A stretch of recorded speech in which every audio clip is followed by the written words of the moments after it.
The Prophet ﷺ says, Hazrat Abu Hurairah radiallahu ta'ala anhu reports that the Prophet ﷺ says there are 7 things that we should do that will reach us, benefit us after we die. 7 things after we die.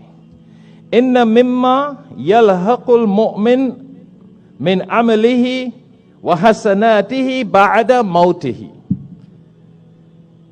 That certainly these rewards and benefits reach a person who does certain deeds, certain actions while he's alive. He benefits from these deeds after he dies. And what are those deeds?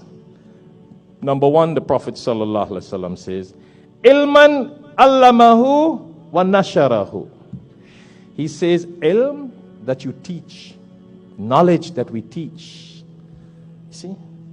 Knowledge that we teach, and when we die, the people that benefit from that, we get their blessings, and it will be continuous for us after. It will continue to be a blessing for us even after we die. You know, like how here in Darul Uloom, we teach students, imams, hufaz, learn Islam. When we die, those of you who support that cause, when you die, those students who lead salah, give khutbahs, propagate the deen, you get that blessings in your grave, and until then, Qiyamah. Then the Prophet ﷺ continues to say, he says, Ilman allamahu, and then he also says, wa nasharahu. And that knowledge of the deen that you spread. So one is to teach someone, and one is to spread. And if you study the Arabic meaning of this word nashara, to spread, to propagate, to spread, to propagate. So, you know, we have an interesting combination. Media, social media, magazines, Quran, dawah. That's the spreading. That's what the hadith says. وَنَشَرَهُ. And spreading it. So when you die, when we die, those of us who are part of spreading the Quran and the dawah, you know, people who contribute to Al-Hikmat TV, and people are sitting all over the world right now, in all Dubai and Arabia and Bangladesh and Pakistan and Africa, looking at Al-Hikmat khutbah right now, you get the blessings. People who contribute towards this. Because you help spread the message. Somebody changed their lives. And when we die, you don't know how many people's lives have been changed, what Quran they received. You never could tell whose life can be changed.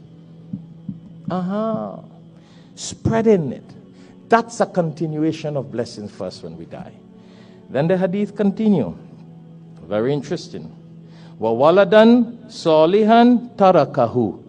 And if you leave a child, you leave behind a righteous child. Whatever good deed that child does, read Quran, teach Quran, spread the message of Islam, spend money in the path of Allah, whatever that child does that you left that good child, then when we die, we get the blessings that that child does. He gets it and we get it. And the Prophet ﷺ says it's a sign of Qiyamah, when people will not respect their parents anymore. People will not do anything for their parents, living or dead. You know, the Prophet ﷺ says the best person that can make a dua for a father or mother is a child. But anybody who reads that verse and that Quran from those books about death, about parents, you get the blessing. We get the blessing. That's what the nashara means. Nasharahu. Spreading the message. When a righteous child does something for their parents and make dua for them, or do something, or do a book in the name of their parent, they get the blessings, the parents get the blessings, and the person who spends it. And you heard the verse about spending in Surah Muhammad, chapter 47, verse 38. It's for us and for them. Very interesting. That's the whole reason why we're doing that. Because we want to remind people, there are people who forget about their parents and they don't ever make dua for them when they die. Oh, that's a disaster. They don't even do anything for them while they're living. Far less to do anything for them when they die. Make a dua for them. And you know, if you study hadith, you could make hajj for your parents. You could do qurbani sacrifice for them. You could do umrah for them. You could do so many things. You could build a home in the name of sadaqah for your parents. You could give away things in charity in the name of parents. You could give away Quran in the name of your parents. You could give away so many things and do so many things. There are volumes of hadith written on this. That's what it means by waladan salihan, a child that will do good deeds. The parents will get the blessings and you. But here the flip of that. If you and I don't do that, then your children and my children will not do it for us. What you plant is what you reap. And if we do it, then our children will do it, and it will be continuous. Let me just read the other 3-4 points again. The next thing that continues, this is what the Prophet ﷺ says, Ba'da mautihi, after death we continue to get these blessings. This is not my opinion. Then he says, wa mushafan warathahu. Allahu Akbar. This is deep. He says, and if you leave behind a Quran as a legacy, look, the hadith is here. You leave a Quran or a book. That's why I'm encouraging people to do a book in the name of their parents and love and dear ones. Because the hadith is directly saying that. You leave a book pertaining to the Quran or the Quran that will be a legacy. When we die, nobody wants to know about our house and our property and our business. But the people who benefit from these books and these materials and these written things, that will be blessings for us after our death. That's what the Prophet ﷺ is saying here. It's a deep hadith. Every one of these items can take volumes and hours to speak about. Allah permits us, we'll talk about it in the next khutbah, inshallah. I just want to complete the points. Then he says, Masjidan banahu. And that person who builds a masjid, after his death, he gets the blessings. That's why I said the wealthy man who picked me up with a Porsche is an idiot. Because he could have built 20 masajid, the amount of money he has. He invites me to beg poor people to help build that masjid. La hawla. You know, if I had the money, I say, Mr. Millionaire, Allah says in the Quran, you're a beggar. You are the fuqara. You are the one in need and want. I give you this to build your masjid, and don't waste my time to go. But that, you know, why do I go? I get some blessings. I don't give money because I don't have money to give. But I go and remind myself and remind the people and motivate them to spend in the path of Allah. So everybody who contributes, they get blessings. I get blessings for being a means of motivating people. So that's why I go around America, go all over when people invite me to do fundraisings, to build masjids and Islamic school. But the people who have the means and they don't do it, they will have to answer to Allah for being a miser. Then Allah says, and Baitan li ibn Sabil banahu. And so you hear about teaching, spreading the message, a righteous son, leaving the Quran or the knowledge of the Quran or the propagation of the message of the Quran, building a masjid. Here the next item. The fifth one. Baitan li ibn Sabili banahu. Or someone who builds a building or a house or a place for the wayfarers to stay. Just to have a place that someone who have nowhere to sleep and nowhere to go, that you have a place and say, you know, this is for poor people, or this is for wayfarers, travelers, they come by, they have a place to sleep. That person, when he dies, that blessings will continue for him. Some of us think these things are insignificant. This is the hadith of the Prophet ﷺ. Then he continues to say again, Nahran ajrahu. Or you build a stream, or you open a water fountain, or you set up something that people could benefit from the water. Then when we die, everyone who benefit from that will be a continuous blessing for us when we die. Allahu Akbar. And here what is the last thing he said amongst the 7 things. He says, number 7 of the things that if we do, we'll benefit after our death. Sadaqatan, sadaqah, charity. Akhrajaha, charity. Akhrajaha min malihi fi sihatihi. Allahu Akbar. That's the miraculous word. Wa hayatihi.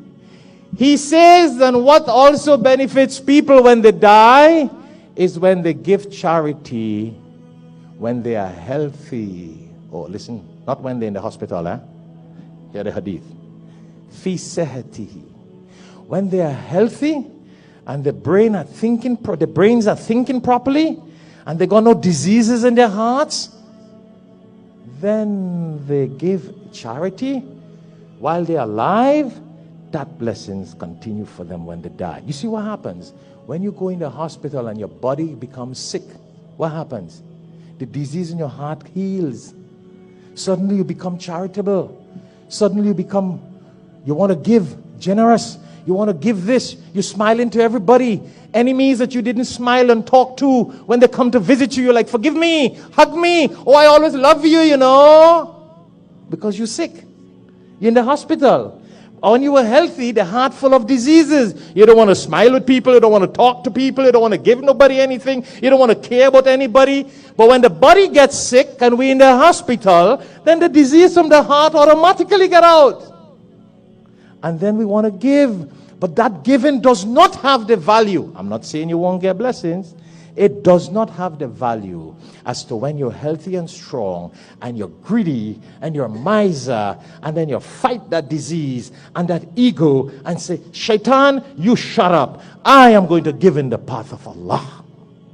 Not when I see death knock my door, then I decide to call the lawyer and say, hey, just write this. Give this in charity. Give this to the masjid. Give this for the student. Give it away. I'm going to die in a few days. Cancer has hit my home. Not when you get a cancer news, you get a doctor news that you got a couple years again to live or a couple days again.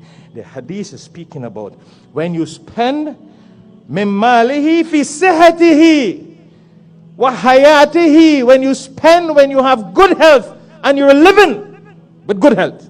Not just living, and you're sick. A lot of people give. Or not only that, there are a lot of people who wait to die and then they give. You know how many people come to me and say, hey, Sheikh, oh, my father died. I want to do this. I'm like, why didn't you do it while he was living?